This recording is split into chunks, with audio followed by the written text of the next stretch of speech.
مولاي صل وسلم دائما أبدا على حبيبك خير الخلق كلهم مولاي صل وسلم دائما. نحمده ونصلي على رسوله الكريم أما بعد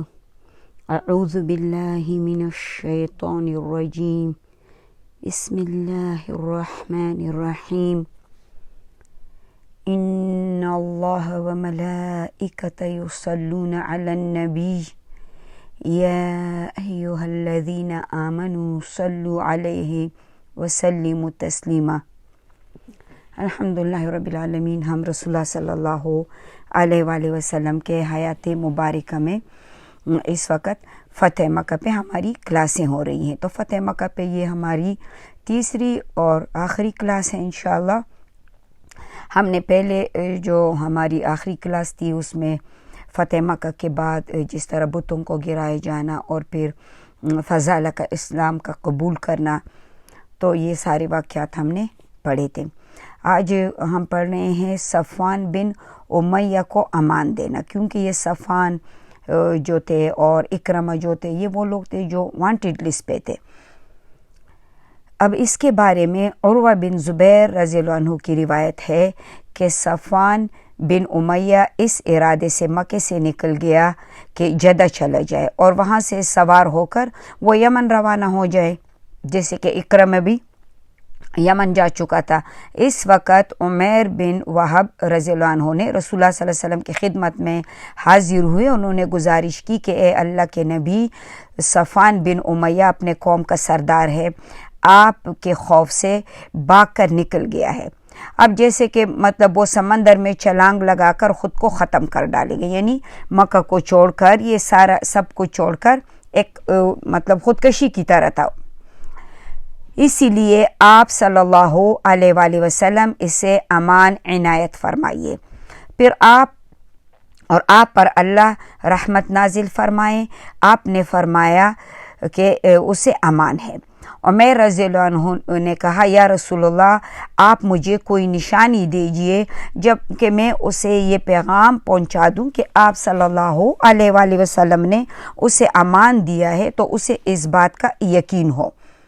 اور آپ صلی اللہ علیہ وآلہ وسلم نے اسے امان دے دی ہے. چنانچہ رسول اللہ صلی اللہ علیہ وسلم نے اپنا وہ عمامہ عنایت فرمایا جس سے پہن کر آپ مکہ میں داخل ہوئے تھے فتح کے وقت. عمیر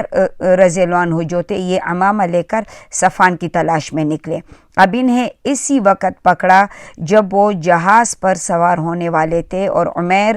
رضی اللہ عنہ نے اسے کہا کہ اے صفوان، تجھ پہ میرے ماں باپ قربان ہو، یعنی تم کیوں خود کو ہلاک کر رہے ہو؟ رسول اللہ صلی اللہ علیہ وآلہ وسلم نے تجھے معاف کر دیا ہے اور دیکھو اس کی میں جو ہے نشانی لے کر آیا ہوں. یعنی یہ وہ عمامہ جو آپ صلی اللہ علیہ وسلم مکے میں انٹر ہو رہے تھے اور اس وقت آپ نے اپنے سر مبارک پر باندھا تھا.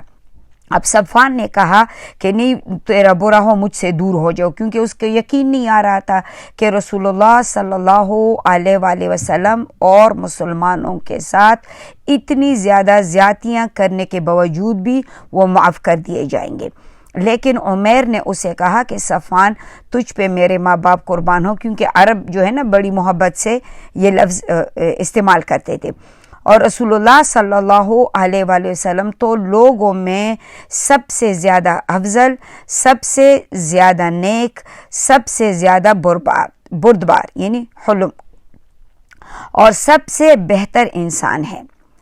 تمہارے جو ہے نا وہ امزاد بھی ہیں، ان کی عزت تمہاری عزت ہے، ان کا احترام تمہارا احترام ہے، ان کی حکومت تمہاری حکومت ہے. اب صفوان نے کہا کہ مجھے اپنے متعلق خوف ہے، اس بات کا خوف ہے کہ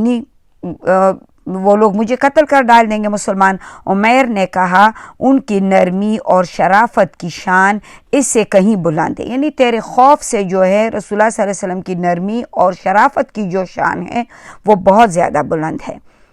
بالآخر صفوان جو ہے وہ عمیر کے ساتھ واپس ہوا اور اسے لا کے رسول اللہ صلی اللہ علیہ وسلم کی خدمت میں پیش کیا۔ صفوان نے کہا کہ عمیر جو ہے نا رسول اللہ صلی اللہ علیہ وسلم کے سامنے جب آ کر بیٹھ گئے تو اب رسول اللہ صلی اللہ علیہ وسلم سے کہتے ہیں کہ یہ عمیر کہتے ہیں کہ آپ صلی اللہ علیہ وسلم نے مجھے امان دے دی ہے۔ تو آپ صلی اللہ علیہ وسلم نے فرمایا کہ ہاں سچ کہا ہے عمیر نے۔ صفوان رضی اللہ عنہ نے کہا تو آپ صلی اللہ علیہ وسلم مجھے اس معاملے میں 2 ماہ کے لیے اختیار دیجئے، یعنی کہ میں اس پر سوچوں کہ آیا مجھے کیا کرنا ہے۔ تو آپ صلی اللہ علیہ وسلم نے ارشاد فرمایا کہ تمہارے لیے 4 ماہ کی مہلت ہے، یعنی تم 4 ماہ کی تمہارے لیے مہلت ہے، تم سوچ لینا۔ اور پھر صفوان جو ہے اسلام لے کر آئے۔ عمیر جو ہے اب اس کے بعد جو ہے اکرمہ جو تھا وہ بھی بھاگ گیا تھا، یمن چلا گیا تھا، لیکن جو اس کی بیوی تھی اور صفوان کی بیوی ام حکیم بنت حارثہ ابن حشام اور فاختہ بن ولید، اب فاختہ بن ولید جو تھی یہ تو صفوان کی بیوی تھی، اور ام حکیم جو تھی یہ اکرمہ بن ابی جہل کی جو ہے نا مطلب ابی جہل کی بہو، اور اکرمہ بن ابی جہل اس کے بیٹے تھے، یہ اس کی بیوی تھی۔ اب ان دونوں عورتوں نے تو اسلام پہلے سے قبول کیا تھا، لیکن پھر ام حکیم جو ہے اس نے رسول اللہ صلی اللہ علیہ وسلم کے پاس جا کے اکرمہ کے لیے تحفظ کی درخواست کی، تو آپ صلی اللہ علیہ وسلم نے تحفظ کا جو ہے اعلان کر دیا کہ اکرمہ کے لیے کیا ہے، یعنی تحفظ ہے، اس کے معافی کا اعلان کیا۔ اب ام حکیم جو تھی وہ یمن چلی گئی اور وہاں جا کر اکرمہ سے ملی اور اس کو اپنے ساتھ لے آئی، تو اس طرح سے اکرمہ نے جو ہے اسلام قبول کر لیا۔ یہ دونوں صحابہ رضی اللہ عنہ جو ہے اسلام میں آ گئے، اور جو رسول اللہ صلی اللہ علیہ وآلہ وسلم نے ان دونوں کی جو بیویاں تھیں ان کو جو ہے نا جو نکاح مطلب انہوں نے اسلام سے پہلے جو نکاح تھا ان کا اسی کو ہی برقرار رکھا، کیونکہ اب وہ ہسبینڈ وائف دونوں اسلام میں آ چکے تھے۔ اب فتح مکہ پہ ہم تھے، تو فتح مکہ کے دوسرے دن جو تھا رسول اللہ صلی اللہ علیہ وسلم کا خطبہ، فتح مکہ کے دوسرے دن خطبے میں رسول اللہ صلی اللہ علیہ وسلم جب لوگوں کے درمیان کھڑے ہوئے تو آپ صلی اللہ علیہ وسلم نے اللہ تعالیٰ کی حمد و ثنا کی اور لوگوں سے کہا کہ جس دن آسمان پیدا کیا گیا اس دن مکہ کو کی حرام جو ہے اس کو حرمت والا شہر ٹھہرایا گیا، یعنی جس دن آسمان پیدا کیا گیا، اسی لیے اللہ کی جو ہے نا حرمت کے سبب قیامت تک کے لیے یہ حرام ہے کہ کوئی آدمی جو اللہ اور آخرت پر ایمان رکھتا ہو اس کے لیے حلال نہیں کہ اس میں خون بہائے، یہاں کا کوئی درخت کاٹے۔ اگر کوئی شخص اس بنا پر جو ہے نا رخصت اختیار کرے کہ رسول اللہ صلی اللہ علیہ وسلم نے یہاں قتال کیا تھا، یعنی کوئی یہ ایکسکیوز نہ بنائے، کیونکہ اسے کہہ دیجئے تم لوگ کہ اللہ نے اپنے رسول کو اجازت دی تھی لیکن تمہیں اجازت نہیں دی ہے، میرے لیے بھی اس سے یعنی صرف اس دن کی ایک ساعت حلال کی گئی تھی، یعنی وہ پورا دن بھی نہیں تھا، اور پھر جو ہے آج اس کی حرمت پلٹ کر آئی ہے جس طرح کل اس کی حرمت تھی۔ اب چاہے جو حاضر ہے وہ غائب کو یہ بات پہنچا دیں، یعنی ظاہر ہے سوشل میڈیا تو نہیں تھی جس وقت لوگ حاضرین ہوتے تھے، تو وہ پھر دور دراز ملکوں میں جا کے رسول اللہ صلی اللہ علیہ وسلم کی یہ بات پہنچا دیں۔ اب ایک روایت میں یہ بھی ہے کہ آپ صلی اللہ علیہ وسلم نے مزید یہ بھی کہا تھا کہ یہاں کا کانٹا یعنی جو ہے وہ یا نہ کاٹا جائے اور شکار بھی نہ بگائے جائے، اگر کوئی چیز گری پڑی ہے وہ بھی نہ اٹھائی جائے، البتہ وہ شخص جو اس کا تعارف کرائے، یعنی اگر اس کو علم ہے کہ یہ اس کی چیز اٹھائی اور وہ جس کی چیز گم ہوئی ہے وہ اس تک پہنچا دے۔ ابھی تو آسان ہے، اگر کوئی چیز مکے میں گری ہوئی ہے تو پولیس کو لوگ اٹھا کے دے دیتے ہیں۔ اچھا، اب یہاں جو ہے کہ گھاس بھی نہ اکاڑی جائے۔ اب اس پر جو ہے حضرت عباس بن عبد المطلب رضی اللہ عنہ نے کہا کہ یا رسول اللہ، جو اذخر ایک طرح سے گھاس تھا جو مشہور گھاس تھا وہاں کا، یہ جو ہے اور یہ لوگ جو ہے جیسے چائے کی طرح ہم جو چائے کی پتی یوز کرتے ہیں نا، یہ اسی طرح دوا کے طور پر یہ استعمال ہوتی تھی، اور لوہار جو ہے اور گھر کی جو ضرورت کی چیزیں تھی تو لوہار بھی اس کو مطلب جب اس میں مطلب برتنوں میں کس چیز میں استعمال کرتے ہوں گے، تو اس نے کہا کہ عباس رضی اللہ عنہ نے کہا کہ یا رسول اللہ پھر اذخر جو ہے، تو آپ صلی اللہ علیہ وسلم نے فرمایا مگر اذخر، مطلب اس کو توڑنے کی اجازت دی۔ اب بنو خزاعہ نے جو تھا اسی روز جو بنو لیث تھے اس کے ایک آدمی کو قتل کر دیا، کیونکہ بنو لیث کے ہاتھوں ان کا ایک آدمی جہلیت میں مارا گیا تھا۔ اس کے بارے میں رسول اللہ صلی اللہ علیہ وسلم نے فرمایا کہ خزاعہ کے لوگوں اپنا ہاتھ قتل سے روک لو، کیونکہ قتل اگر نافع ہوتا تو بہت قتل ہو چکا، تم نے ایک ایسی آدمی کو قتل کیا، اب میں اس کی دیت لازماً ادا کروں گا، اور پھر میرے اس مقام کے بعد اگر کسی نے کسی کو قتل کیا تو مقتول کے اولیاء کو دونوں باتوں کا اختیار ہوگا جو مقتول ہیں، وہ چاہیں قاتل کا خون بہا جو ہے لے لیں اور چاہے یعنی قتل کے بدلے جو قتل ہے، اور یا چاہیں دیت لے لیں۔ ایک روایت میں یہ ہے کہ اس ایک جو ہے نا یمن سے ایک آدمی تھا جس کا نام ابو شاہ تھا، اس نے اٹھ کر عرض کیا یا رسول اللہ اسے میرے لیے لکھوا دیجئے۔ آپ صلی اللہ علیہ وسلم نے فرمایا ابو شاہ کے لیے لکھوا دو۔ اب فتح مکہ کے بعد جو ہے جب یہ فتح تکمیل یعنی فتح مکہ تکمیل فرما چکی تو آپ صلی اللہ علیہ وآلہ وسلم کا شہر تھا اور آپ صلی اللہ علیہ وسلم کی یہی جائے پیدائش اور یہی وطن تھا۔ تو انصار آپس میں انہوں نے کہا کہ کیا خیال ہے، اب تو اللہ نے رسول اللہ صلی اللہ علیہ وآلہ وسلم کو اپنی سرزمین جو ہے یعنی اپنا شہر فتح کرا دیا ہے، آپ صلی اللہ علیہ وسلم اب یہاں قیام فرمائیں گے۔ تو یہ چیز لے کے جو تھے انصار تو بڑے پریشان تھے، اب ظاہر ہے رسول اللہ صلی اللہ علیہ وسلم ان کے بیچ رہتے ہیں، اللہ کے نبی تھے، تو ان کے لیے تو واقعی یہ ایک پریشان کن سچویشن تھی۔ تو اس وقت آپ صلی اللہ علیہ وسلم صفا پر جو ہے ہاتھ اٹھائے ہوئے دعا فرما رہے تھے، جب کچھ انصار آپس میں یہ بات کر رہے تھے۔ دعا سے جب فارغ ہوئے تو دریافت فرمایا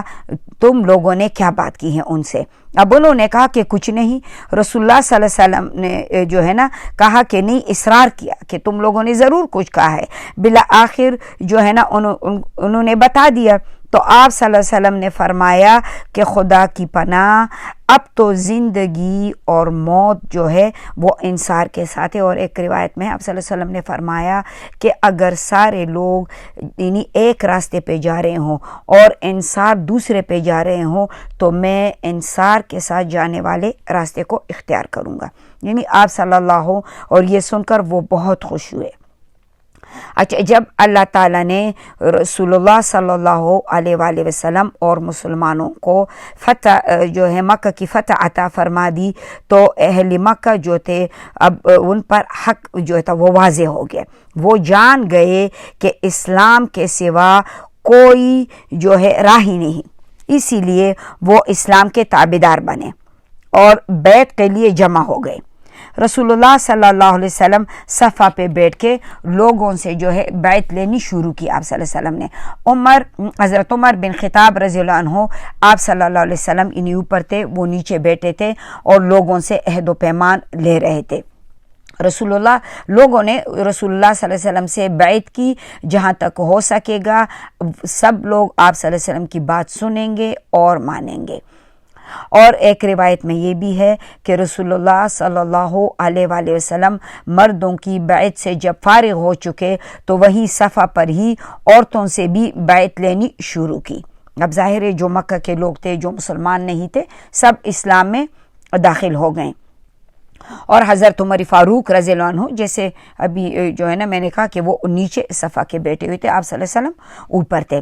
اور آپ کے حکم پر عورتوں سے بیعت لے رہے تھے۔ اب انہیں جو ہے یعنی جو رسول اللہ صلی اللہ علیہ وسلم بات کرتے تھے، حضرت عمر فاروق رضی اللہ عنہ وہ بات انہیں پہنچا رہے تھے۔ اس دوران ابو سفیان کی جو بیوی ہے ہند بنت عتبہ، یہ بیس بدل کر آئی، کیونکہ دراصل حمزہ رضی اللہ عنہ کی لاش کے ساتھ اس نے جو حرکت کی تھی تو اس وقت یہ بہت خوفزدہ تھی کہ کہیں رسول اللہ صلی اللہ علیہ وسلم اسے پہچان نہ لے۔ ادھر رسول اللہ صلی اللہ علیہ وسلم نے بیعت شروع کی تو فرمایا میں تم سے اس بات پر بیعت لیتا ہوں کہ اللہ کے ساتھ کسی کو شریک نہ کرو گی۔ اب یہ جو ہے نا ہندہ ہے۔ تو حضرت عمر فاروق رضی اللہ عنہ نے یہی بات دہرائی۔ اب عورتوں سے اسی بات پر بیعت لی جا رہی تھی کہ وہ اللہ کے سوا کسی کو شریک نہ کریں گی۔ رسول اللہ صلی اللہ علیہ وسلم نے فرمایا کہ چوری نہ کریں گی، تو اس پر ہند بول اٹھی کہ ابو سفیان تو بخیل آدمی ہے، اگر میں اس کے مال میں سے کچھ لے لوں، یعنی وہ کنجوس تھا۔ تو ابو سفیان جو ہے وہ وہاں موجود تھے، تو جو ہے نا تم نے کچھ لے لوں تو تمہارے لیے کیا ہے؟ تو آپ صلی اللہ علیہ وسلم نے کہا کہ اگر تم کچھ لے لو تو تمہارے لیے وہ مال حلال ہے۔ اب وہ رسول اللہ صلی اللہ علیہ وسلم مسکرانے لگے، تو وہی موجود ہے، تو ابو سفیان نے یہی کہا کہ ٹھیک ہے، اگر تم کچھ لے لو تو پھر تمہارے لیے کیا ہے؟ میرا مال حلال ہے۔ اب اس پہ جو ہے نا رسول اللہ صلی اللہ علیہ وسلم مسکرانے لگے، تو آپ صلی اللہ علیہ وآلہ وسلم نے اسے پہچان لیا کہ اچھا تم ہندہ ہو۔ تو وہ بولی کہ ہاں اے اللہ کے نبی صلی اللہ علیہ وآلہ وسلم، جو گزر چکا اب معاف فرما دیجئے، اللہ آپ کو جو ہے نا صلی اللہ علیہ وسلم کو معاف فرمائے۔ اس کے بعد آپ صلی اللہ علیہ وسلم نے فرمایا زنا نہ کرو گی، تو اس پہ ہند نے اس بات پر کہا کہ کیا کہیں حرہ یعنی کوئی آزاد عورت بھی زنا کر سکتی ہے؟ یا تو کوئی وہ ہو غلام ہو، یا کوئی مطلب جیسے کہ لوگ میلوں میں خرید کر بیچتے تھے، تو مطلب ایک آزاد عورت کیسے زنا کر سکتی ہیں؟ پھر آپ صلی اللہ علیہ وسلم نے فرمایا کہ اپنی اولاد کو قتل نہ کرو گی۔ ہندہ نے کہا ہم نے تو بچپن میں انہیں پالا پوسا، لیکن بڑے ہونے پر آپ صلی اللہ علیہ وسلم کے لوگوں نے انہیں قتل کر دیا، اسی لیے آپ صلی اللہ علیہ وسلم یعنی وہی بہتر جانے۔ اب کیونکہ ہندہ کا جو بیٹا تھا خنطلہ بن ابی سفیان، یہ بدر کے دن قتل کیا گیا تھا۔ اب یہ سن کے حضرت عمر فاروق رضی اللہ عنہ بہت ہنسے، اتنے ہنسے کہ جیسے کہ نہیں ہنسی سے وہ پیچھے کی طرف جیسے انسان ایک ٹیک لگا لیتا ہے،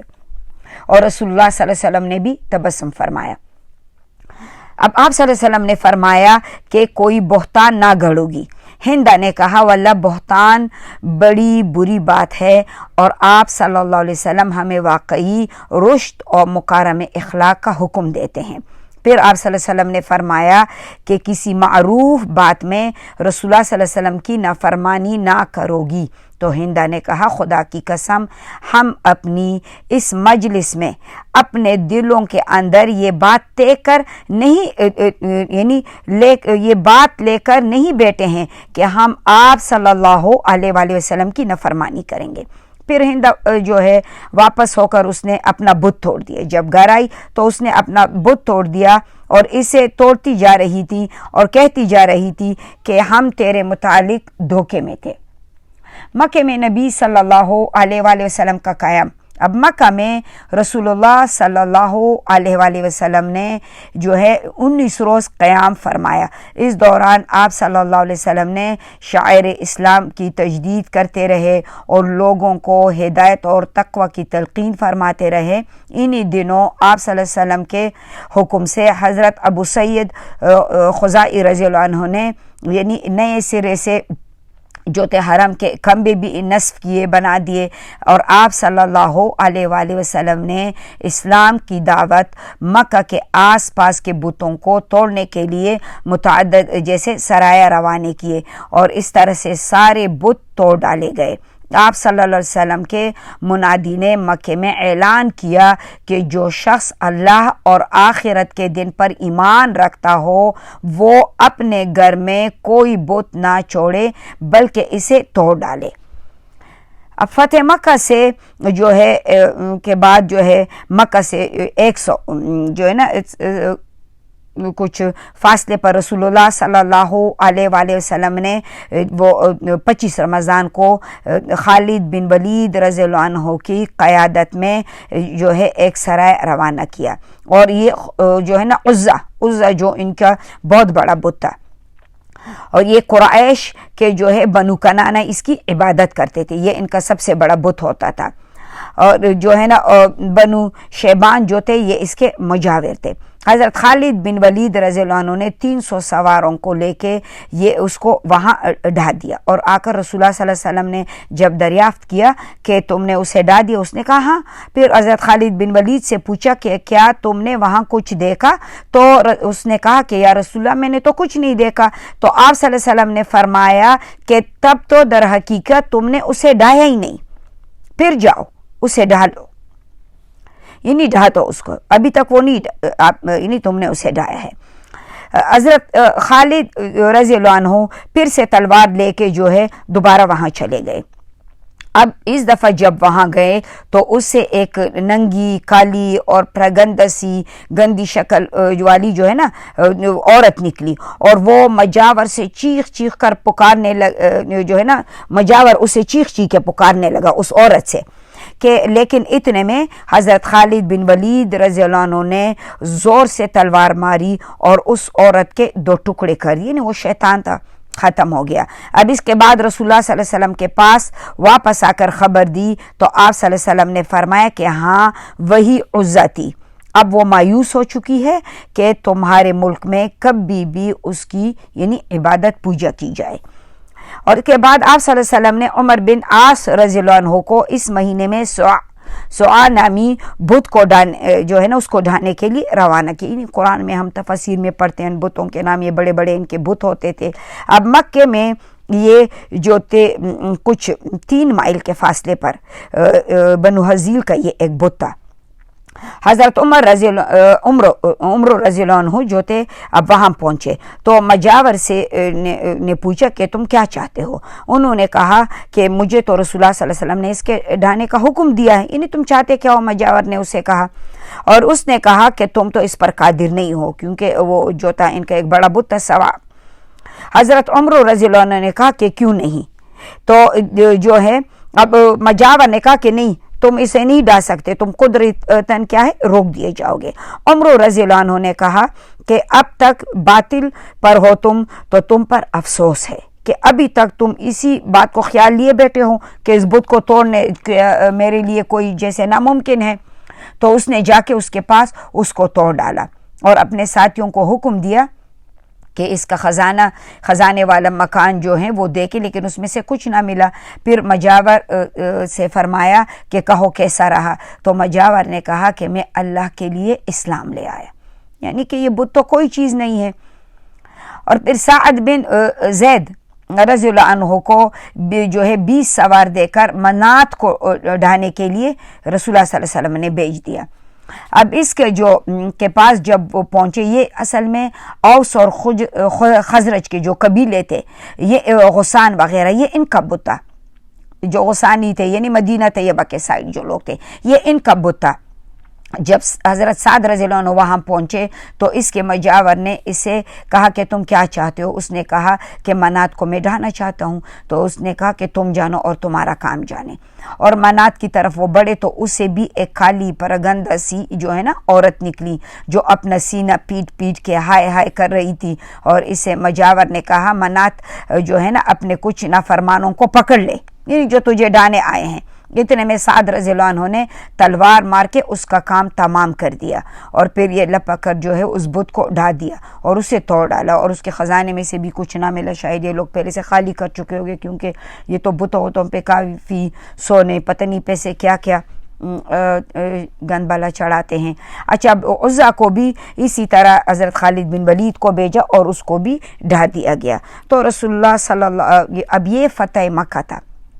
جتنے بت تھے سارے کے سارے توڑ دیے گئے، اور اللہ رب العالمین نے ان مشرکین کو دکھا دیا جن بتوں کے بارے میں وہ رسول اللہ صلی اللہ علیہ وآلہ وسلم سے سب سے زیادہ عناد رکھتے تھے، کیونکہ 2 چیزوں پر وہ رسول اللہ صلی اللہ علیہ وسلم سے بالکل اتفاق کرنے میں وہ کر ہی نہیں سکتے تھے۔ ایک یہ کہ ہمارے جتنے یہ بت ہیں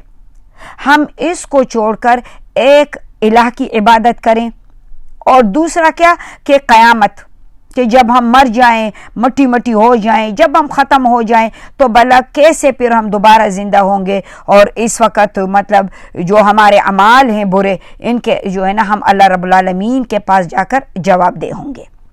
لیکن اللہ پروردگار دو عالم نے ان کو حق اور باطل جو ہے سب واضح دکھا دی۔ اب یہ جو ہے غزوہ فتح مکہ ہے، یہی وہ فیصلہ کن معرکہ اور فتح عظیم ہے جس نے بت پرستی کی جو قوت تھی مکمل طور پر توڑ کر رکھ دی، اور اس کا کام اس طرح تمام کر دیا کہ جزیرۃ العرب میں اس کے باقی رہنے کی کوئی گنجائش، کوئی وجہ اور یعنی اب نہیں رہ گئی، کیونکہ عام قبائل منتظر تھے کہ بتوں کو، جو بڑے بڑے بتوں کو یہ مسلمان توڑیں گے تو ان کا کیا انجام ہوگا۔ جب انہوں نے دیکھا کہ یہ تو واقعی پتھر تھے، کچھ بھی نہیں ہوا، اب قبائلوں کو یہ بات جو تھی معلوم ہو چکی تھی کہ جو ہے مسلمان کیا ہے، یہ حق پر ہیں، کیونکہ یہ پہلے تو بتوں کا انتظار کر رہے تھے کہ پہلے دیکھتے ہیں کیا ہوتا ہے، اور اس کے علاوہ ان کو اس بات کو تو علم تھا کہ خانہ کعبہ پر کوئی باطل قبضہ نہیں کر سکتا۔ جب ہم شروع میں سیرت النبی صلی اللہ علیہ وسلم کی کلاسیں لے رہے تھے تو اصحابی فیل کا واقعہ جو ہم نے پڑھا تھا، جب ابرہہ آیا خانہ کعبے کو ڈھانے کے لیے تو اس وقت جو تھے عبد المطلب، رسول اللہ صلی اللہ علیہ وسلم کے جو دادا تھے، عبد المطلب نے ابرہہ سے کیا کہا کہ میں اپنے جو 200 اونٹ تم نے میرے قبضے میں کیے، میں تو وہ لینے آیا ہوں۔ تو ابرہہ بڑا حیران رہا کہ اتنا، یعنی جو اپنے عبادت گاہ کی فکر نہیں، اس پہ ابی طالب نے اسے کہا تھا کہ یہ جس کا گھر ہے وہی اس کی حفاظت کرے گا، اور اتنے بڑے لشکر کو دیکھے اس نے قریش سے کہا کہ ہم تو اس کا مقابلہ نہیں کر سکتے، اور وہ لوگوں کو لے کے پہاڑوں کے پیچھے گئے تھے۔ تو اللہ رب العالمین نے، کیونکہ اب یہ نصف صدی یعنی 50 ایئرز پہلے یہ سب کچھ ہو چکا تھا، تو جو ہے اب یہ کیا تھا کہ ان پر اللہ تعالیٰ نے ایک ایسی ابابیل کے ذریعے تباہی کرتی کہ وہ بس ہو گئے تھے، اور جب لوگوں نے یہ دیکھا کہ رسول اللہ صلی اللہ علیہ وسلم نے کتنے پرامن طریقے سے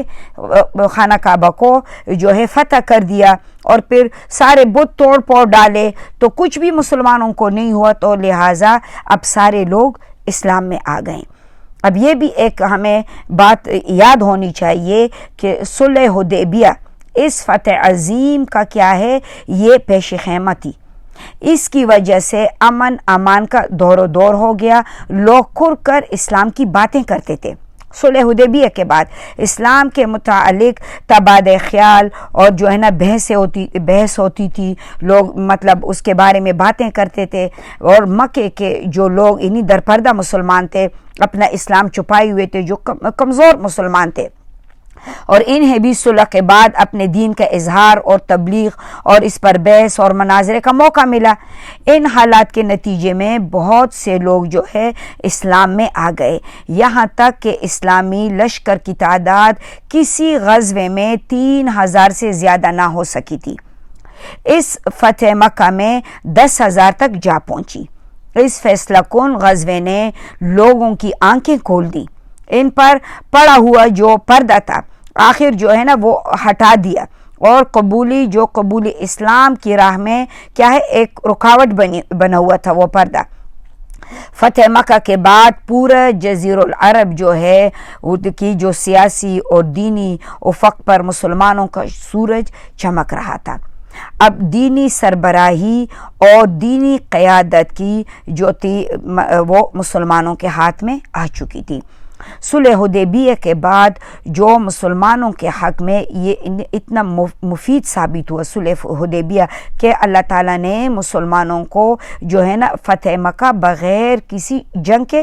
فتح کرایا۔ اس فتح کے بعد جو ہے ایک اور دور مسلمانوں کا شروع ہوا۔ اب پورے طور پر مسلمانوں کے یعنی کیا تھا، یہ دور مسلمانوں کے حق میں تھا، اور جس میں پوری صورتحال جو تھی وہ مسلمانوں کے قابو میں تھی۔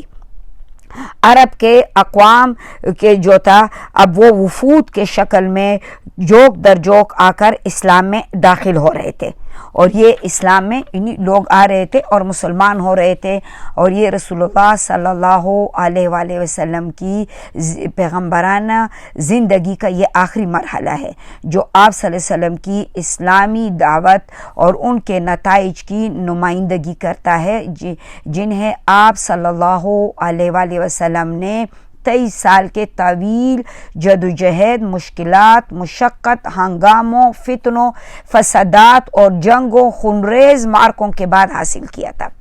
فتح مکہ ایک بہت بڑی کامیابی تھی۔ ان طویل برسوں میں فتح مکہ سب سے اہم ترین کامیابی تھی جو مسلمانوں نے حاصل کی۔ اس کی وجہ سے حالات کا جو دھارا تھا وہ بدل گیا اور عرب کی فضا جو ہے وہ پرامن ہو گئی۔ یہ فتح در حقیقت مائے قبل اور مائے بعد دونوں زمانوں کے درمیان جو ہے یہ حد فاصل کی حیثیت جو ہے یہ فتح رکھتی ہے، چونکہ قریش اہل عرب کے نظر میں دین کے محافظ تھے اور انصار جو تھے اسی پر انہی سارے عرب کا وہ تھا، ایک طرح سے